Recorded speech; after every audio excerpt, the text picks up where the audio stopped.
Dalam informasi cara cerdas bernegara kali ini, kita tampilkan sesuatu yang beda. Informasi kali ini akan mulai dengan memisahkan boy from man. Kita semua mengetahui bagaimana seorang anak tumbuh dari akil balik, kemudian menjadi dewasa. Begitu juga di dalam bernegara. Dewasa bukan masalah usia. Misalnya Amerika, negara yang usianya lebih dari 200 tahun saat ini, baru bisa menerima kepemimpinan dari kalangan minoritas. Pertama, pada saat Kennedy menjadi presiden Amerika karena Kennedy beragama Katolik. Katolik adalah agama minoritas di Amerika. Kemudian di periode lalu, untuk pertama kali presiden kulit berwarna Obama, lalu juga bisa menerima presiden koslet macam Trump yang dipilih dibandingkan presiden wanita. Hingga saat ini belum ada presiden wanita di Amerika. Indonesia jauh lebih maju, sudah ada presiden wanita. Bahkan banyak lagi yang tidak mungkin terjadi di negara lain terjadi di Indonesia. Indonesia lebih siap di banyak hal. Karena itu selayaknya Indonesia itu harus menjadi negara pemimpin dunia. Bandingkan dengan negara idola, Tiongkok. Selama komunis akan selalu mayoritas suku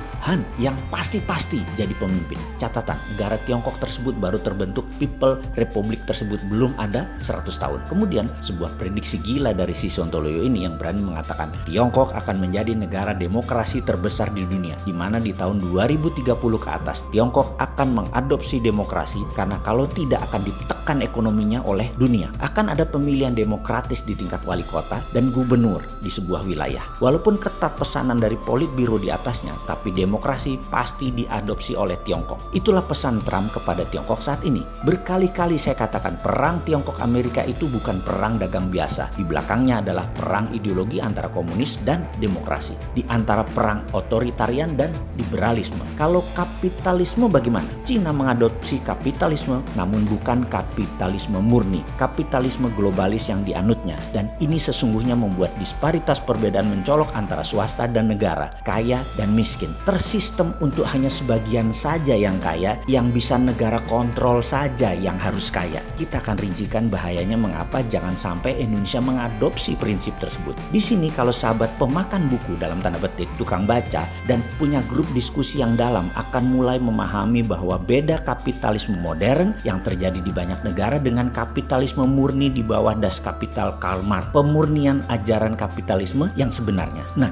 buku Karl Marx kan pegangan ideologi komunis. Itu kapitalisme murni. Pertanyaan sekarang, berapa kali kalian baca Das Kapital buku tadi? Belum pernah kok komen sih. Ilmu kok katanya sih. Kalau kelola negara mau memimpin rakyat, ilmu nggak boleh katanya. Ribuan buku hadir dalam 10 tahun terakhir harus Anda baca. Bahkan kehadiran buku baru tersebut aja, walaupun Anda baca nih ya, belum tentu bisa menganalisa mengapa ByteDance yang punya TikTok bisa meledak di dunia dan Zoom bisa menjadi pilihan dari ratusan aplikasi sejenis. Zoom tetap nomor 1. Kita akan menjelaskan secara detail ya, bagaimana TikTok diciptakan. Artificial Intelligence yang memacu adrenalin anak di bawah 25 tahun dipelajari 3 tahun secara mendalam sebelum membuat aplikasi selama 2 tahun sebelum diluncurkan 2 tahun yang lalu. Jadi sudah 7 tahun perjalanan panjang TikTok tersebut dengan mengubah atau bahasa sainsnya mengengineering minat seseorang. TikTok bukan memenuhi maunya pasar, tetapi pasar minatnya diubah sesuai maunya TikTok. Kehadiran TikTok mengagetkan Microsoft, mengagetkan dunia. Yang saat ini Microsoft menjadi leader di dunia teknologi. Mereka tidak paham mengapa TikTok bisa lakukan itu. Dan mereka ingin tahu bagaimana psychological engineering tersebut bisa dilakukan. Dan ini artinya bisa mengarahkan manusia nantinya kemana saja sesuai maunya platform. Sekali lagi, dulu bisnis itu create want,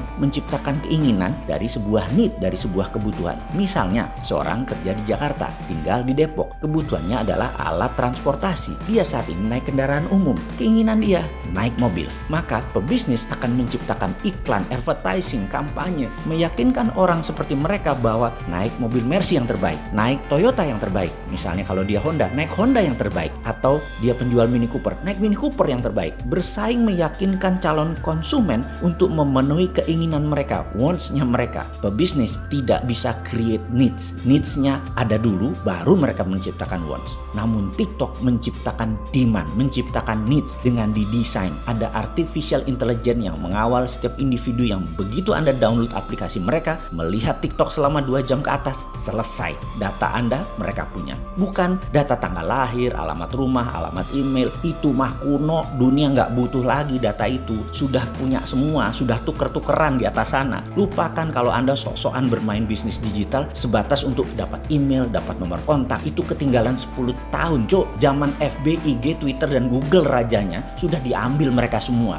Sekarang yang diambil psychological faktornya seperti minat, passion, interest, fokus, harapan, impian, kemarahan, kerinduan, cinta. Semua kebaca. Oleh karena itu banyak negara TikTok dianggap alat intelijen, dan itu benar. Sayangnya ya, hal seperti ini di negara kita banyak yang nggak paham. Termasuk pejabatnya, termasuk masyarakatnya. Ya karena nggak pernah baca buku, nggak pernah diskusi, nggak ada yang minat. Dan itulah untungnya. Semua menjalankan bisnis, menjalankan kehidupan di Indonesia sederhana. Persis tak berubah selama 20 tahun terakhir. Atau bahkan mungkin 40 tahun terakhir. Sama. Kembali ke tema di awal tentang kapitalisme. Kita akan purifikasi kapitalisme di Indonesia dalam pemahaman. Agar jangan menjadi negara ke arah otoritarian dan elitis kapitalis ala komunis. Kita negara demokrasi Pancasila, bernegara ya ala Pancasila. Cocok dengan apa yang terlahir di atas bumi, kekayaan di dalam bumi Indonesia. Cocok dengan budaya ribuan tahun peradaban Nusantara tanpa perlu budaya impor. Semua terkandung di dalam ekonomi Pancasila, bernegara Pancasila. Karena ekonomi Pancasila adalah satu-satunya sistem yang menjalankan purifikasi kapitalisme. Ada yang minat lebih paham tentang beginian, yang akan membuat Indonesia menjadi man.